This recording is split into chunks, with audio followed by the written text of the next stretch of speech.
നമസ്കാരം. മമ്മൂട്ടിയുടെ തെലുങ്ക് ചിത്രം യാത്ര അതിൻ്റെ ടീസർ റിലീസ് ചെയ്തു. വളരെ വ്യക്തതയോടുകൂടി അതിൽ പറയുന്ന കുറച്ച് കാര്യങ്ങളുണ്ട്.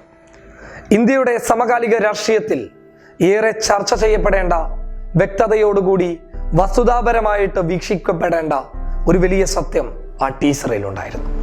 അതിലെ കുറച്ച് വാക്കുകളുണ്ട്, ഒരു കർഷകൻ പറയുന്ന കുറച്ച് വാക്കുകൾ. അതിലേക്കാണ് നമ്മുടെ ശ്രദ്ധ കേന്ദ്രീകരിക്കേണ്ടത്. വെള്ളമുണ്ടാകുമ്പോൾ വൈദ്യുതി ഉണ്ടാകുന്നില്ല, വൈദ്യുതി ലഭിക്കുമ്പോൾ വെള്ളമുണ്ടാകുന്നില്ല. ഇത് രണ്ടും ഉണ്ടായതിനു ശേഷം കൃഷി ചെയ്താൽ അതിന് വേണ്ട രീതിയിൽ നേട്ടവും ഉണ്ടാകുന്നില്ല. ഞങ്ങളെ രാജാവായി നിങ്ങൾ കാണരുത്, ഞങ്ങളെ ഒരു കർഷകനായി കണ്ടാൽ മതി. വളരെ വ്യക്തതയോടുകൂടി ചിന്തിച്ചു കഴിഞ്ഞാൽ എത്രത്തോളം സുപ്രധാനപരമായ ഒരു വസ്തുത അതിലുണ്ട് എന്നുള്ളത് നമുക്ക് മനസ്സിലാക്കാൻ പറ്റും. കർഷകന്റെ പേര് പാർട്ടി മീറ്റിങ്ങിലും രാഷ്ട്രീയ വിളംബരങ്ങളിലും യാത്രകളിലുമൊക്കെ സുലഭമായി പറഞ്ഞ അവനാണ് ഈ രാജ്യത്തിന്റെ രാജാവാണെന്ന്, അവരില്ലെങ്കിൽ ഈ രാജ്യമില്ല എന്ന് വാക്കുകളിൽ മാത്രം പറയുന്ന രാഷ്ട്രീയ പ്രവർത്തകർക്ക് എന്തറിയാം കർഷകരുടെ യഥാർത്ഥ ദയനീയ അവസ്ഥയെക്കുറിച്ച്? അതറിയാതെ നോട്ട് നിരോധനത്തിന്റെ പിന്നാലെയും GSTയുടെ പിന്നാലെയും കള്ളപ്പണത്തിന്റെ പിന്നാലെ പോകുന്നു എന്ന് പറഞ്ഞ ജനങ്ങളെ പറ്റിച്ച് രാഷ്ട്രീയ ലാഭമുണ്ടാക്കി ഹിന്ദുത്വ വികാരമുണർത്തി മനുഷ്യനിലേക്ക് വർഗീയത പടർത്തുകയും അവന്റെ ദയനീയ അവസ്ഥ അവനിൽ ഉണ്ടാക്കി തീർക്കുകയും ചെയ്ത ഒരു ഭരണകൂടത്തോട് അവർ മറുപടിയും നൽകി. മറുപടി നൽകാനായി കർഷകർ മഹാരാഷ്ട്ര പോലെയുള്ള സ്ഥലങ്ങളിൽ വലിയ രീതിയിലുള്ള പ്രക്ഷോഭങ്ങൾ സംഘടിപ്പിച്ചു. മധ്യപ്രദേശിൽ അവരെ തോക്കുകൊണ്ട് നേരിട്ടു. ഇടറിയ കാലുകൾ കൊണ്ട്, പൊട്ടിപ്പൊളഞ്ഞ കാലുകൾ കൊണ്ട്, ചെരുപ്പിടാതെ അവർ ചുട്ടുപൊള്ളുന്ന റോഡിലൂടെ കടന്നു വന്ന് അവരുടെ അവകാശങ്ങൾക്ക് വേണ്ടി അവർ പോരാടിയപ്പോൾ അവരെ ഒന്നുമല്ലാതെയാക്കി മാറ്റി.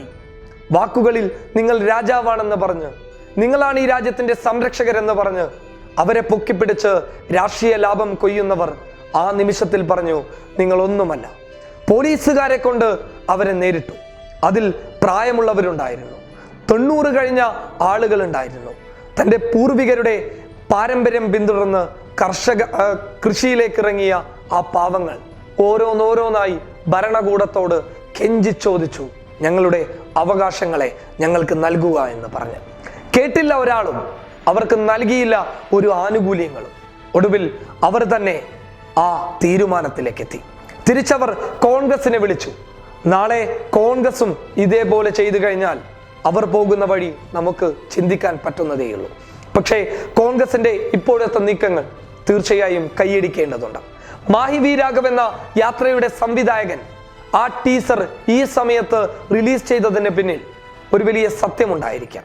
ഇന്ത്യൻ രാഷ്ട്രീയത്തിൽ കർഷകൻ എന്ന് പറയുന്ന ആ ഒരു പ്രസ്ഥാനത്തിന്, അല്ലെങ്കിൽ ആ ഒരു വലിയ ഒരു കൂട്ടായ്മയ്ക്ക്, കർഷകൻ എന്ന് പറയുന്ന ആ ഒരു വലിയ നാമത്തിന് എത്രത്തോളം പ്രസക്തി ഉണ്ട് എന്നുള്ള ഒരു തോന്നലായിരിക്കാം മാഹി വി രാഘവ് എന്ന സംവിധായകന് കൃഷിയുമായി ബന്ധപ്പെട്ട ആ ഒരു ടീസർ ഇന്ന് റിലീസ് ചെയ്യാൻ വേണ്ടി തോന്നിയത്. അതിലെ വാക്കുകൾ ഇന്ത്യൻ രാഷ്ട്രീയത്തിലെ ഓരോ പ്രവർത്തകനും, ഓരോ നേതാക്കന്മാരും, അതിലെ ഓരോ ആളുകളും മനസ്സറിഞ്ഞ് അത് ചിന്തിച്ചെടുത്ത് അവരുടെ അവകാശങ്ങൾക്ക് വേണ്ടി പോരാടാൻ ഉറച്ചു നിന്നാൽ ഒരു കാര്യം ഉറപ്പാണ്, നിങ്ങൾക്കായിരിക്കും അവരുടെ വോട്ടുകൾ ലഭിക്കുക. അത് ഒരു ഔദാര്യമായിട്ട് അവർ തരില്ല, അവരുടെ അവകാശം എന്ന രീതിയിൽ അവർ തന്നിരിക്കും. അവരുണ്ടായത് കൊണ്ടാണ് നമ്മൾ ഇന്ന് ജീവിച്ചു പോകുന്നത്. അവരില്ല എന്നുണ്ടെങ്കിൽ നമ്മുടെ അവസ്ഥ നമ്മൾക്ക് ചിന്തിക്കാൻ പോലും പറ്റാത്തതാണ്. നമ്മൾ ഒരു നേരത്തെ അന്നത്തിന് വേണ്ടിയിട്ട് രാജ്യത്തിന്റെ ചില നീക്കുപോക്കങ്ങൾ വരെ വിറ്റുകൊടുക്കേണ്ടി വരും. രാജ്യത്തിന്റെ വലിയ സത്യങ്ങൾ പോലും തുറന്നു കൊടുക്കേണ്ടി വരും. കാരണം ആ കർഷകരുണ്ടായത് കൊണ്ട് മാത്രമാണ് നമ്മൾ ഇന്ന് ജീവിക്കുന്നത്. ഇത് വാക്കുകളിൽ ഒതുങ്ങേണ്ട കാര്യമല്ല, പ്രവർത്തികളിൽ അവരോടൊപ്പം നിൽക്കേണ്ടതുണ്ട്. എല്ലാ തരത്തിലും അവരുടെ കൂടെ നിൽക്കേണ്ടതുണ്ട്. അവരുടെ കഷ്ടപ്പാടിന് ഒരു അയവ് വരുത്തേണ്ടത് നമ്മുടെ ബാധ്യതയും കൂടിയാണ്.